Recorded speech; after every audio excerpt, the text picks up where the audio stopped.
Salve, questa è la recensione del ciclo computer in bike modello IC321.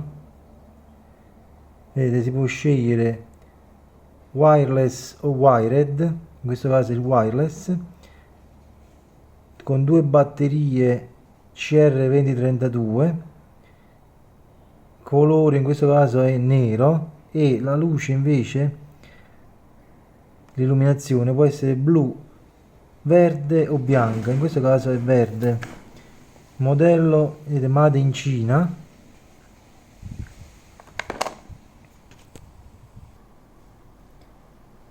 All'interno della confezione ci sono queste due striscette di plastica, due batterie di questo tipo qui e il libretto di istruzioni in italiano, no, in inglese e in cinese, non in italiano.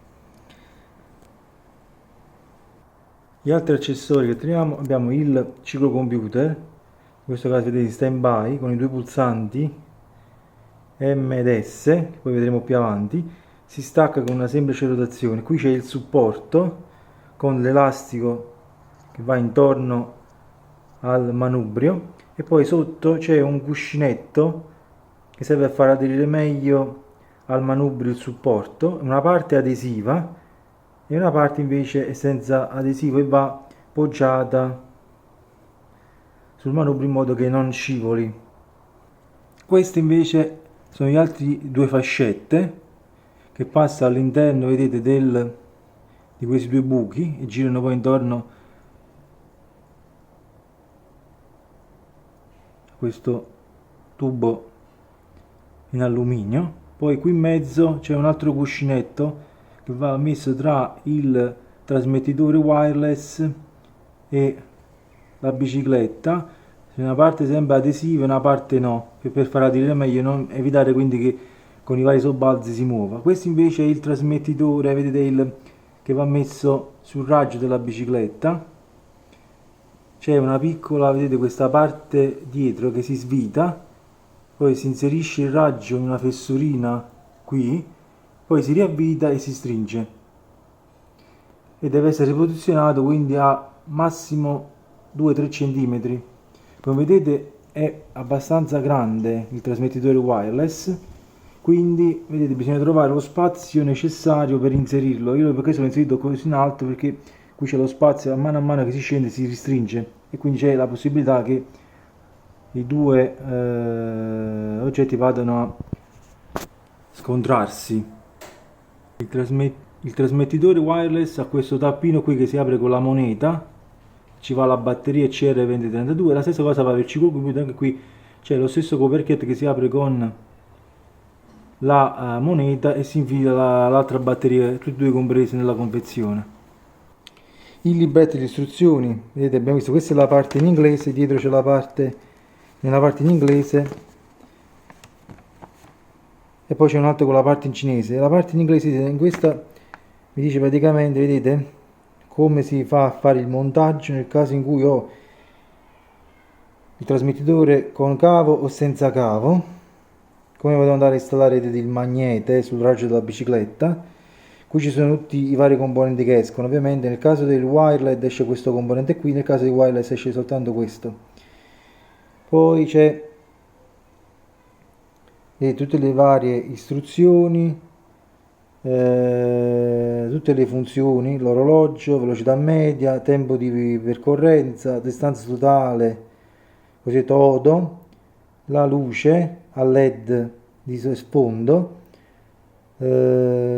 stopwatch, poi c'è il sistema, poi in chilometri o in miglia orarie, la velocità di percorrenza, massima velocità, la distanza e c'è poi l'autospegnimento on off quando va in stand by, la bicicletta rimane ferma. Qui vedete c'è la prima cosa che bisogna fare, cioè fissare il cosiddetto diametro della ruota. In questo caso la mia bicicletta è da 27,5, quindi si fissa il parametro 21,93.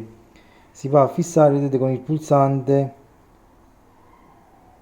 mode, si preme il pulsante 7 e si passa poi alle varie cifre. Arrivato all'ultima cifra mode e poi si si mette l'orario che può essere informato, vedete 24 ore o 12 ore.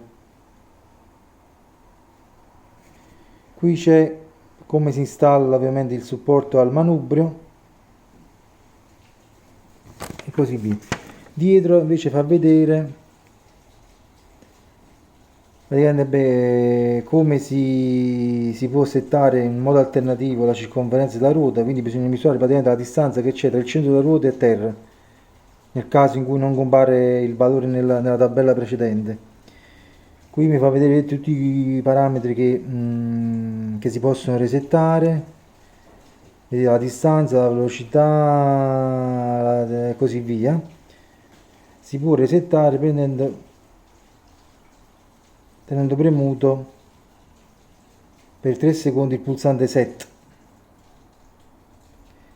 Qui vedete c'è tutte le funzioni del display, il cambio della batteria.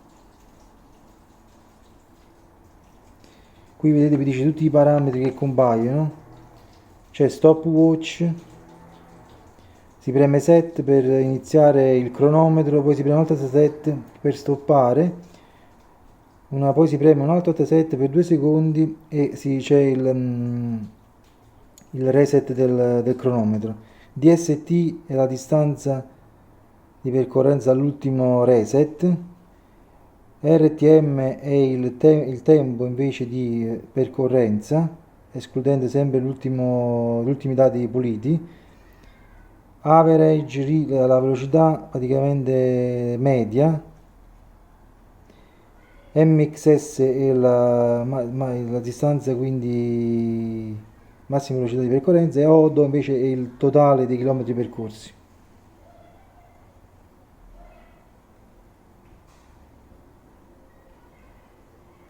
Ho acceso premendo contemporaneamente i due pulsanti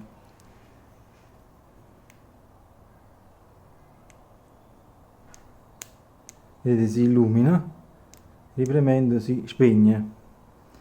Qui vedete c'è l'orario, questo 6 km totali, la velocità di percorrenza in chilometri orari. Qui si può mettere il tempo di percorrenza e la distanza parziale.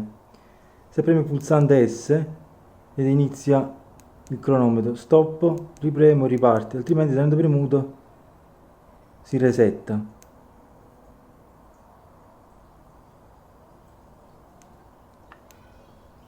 Qui c'è, premendo il pulsante mode invece passa in RTM, c'è il reading time, record, registra quindi il tempo di percorrenza parziale. Ripremendo un'altra volta, se vedete sotto compare l'AVS,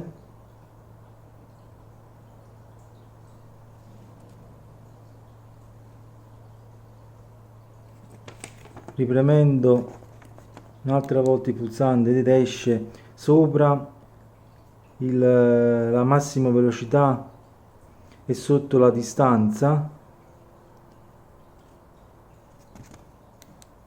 e qui compare nuovamente il cronometro con la distanza. Quindi queste sono le varie schermate che si possono avere. Premendo il pulsante mode, questo pulsante M, per diversi secondi, vedete, si entra nelle impostazioni. Vedete, col pulsante mode vado a premere ok, invece con S aumento, questo qua è 21,93 perché la ruota è da 27,5. Vedete, poi entra nel formato 24 ore, si va a impostare l'ora e così via. Questi sono i chilometri totali che si possono ovviamente anche andare ad aggiungere nel caso in cui avete cambiato il ciclo computer e volete inserire i chilometri percorsi con il vecchio. Premendo invece il pulsante S, vedete, si resettano i valori. Prezzo 15 euro, funziona benissimo. Non vi posso dire ovviamente la durata delle batterie, poi più in avanti lo scriverò in descrizione. Mi sembra di aver detto tutto, alla prossima.